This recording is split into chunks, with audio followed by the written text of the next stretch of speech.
Hi ඔයාලව මගේ channel එකට ආදරයෙන් පිළිගන්නවා. අද අපි බලමු වෙසක් කූඩුවක් මල් එකතු කරගෙන කොහොමද ලස්සනට සරසන්නේ කියලා. මෙන්න මේ වගේ ටික කොටු කපා ගන්න ඕනි මුලින්ම. ඒවා ඊට පස්සේ පොඩි කොටු වලට මම කපා ගත්තා පාට 4කින්.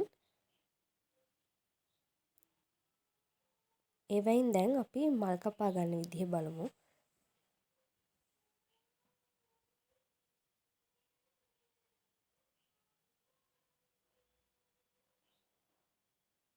ඔයාලා මෙන්න මේ විදිහටම නවන්න.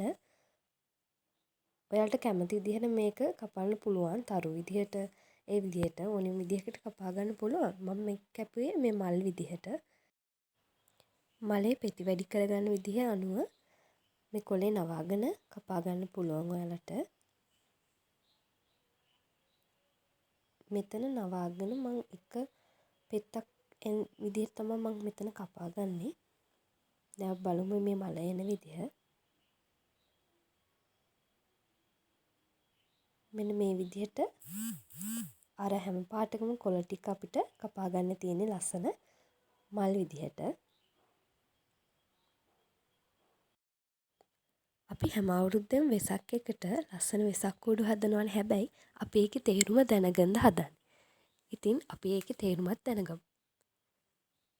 වෙසක් කූඩුවේ සමචතුරස්‍ර කොටු 4න් කියවෙන්නේ චතුරාර්ය සත්‍යය ගැන. ඒ වගේම ත්‍රිකෝණ ආකාරයේ කොටු 8න් කියවෙන්නේ අටලෝ දහම ගැන.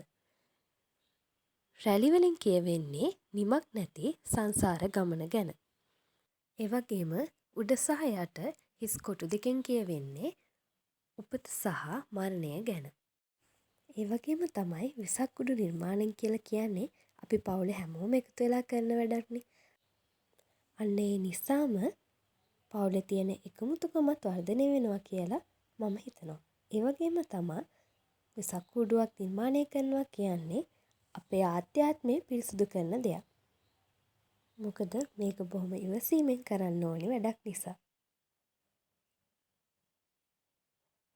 දැන් අපි බලමු මේ කපාගත්ත මල් අපි අලව ගන්නේ කොහොමද කියලා.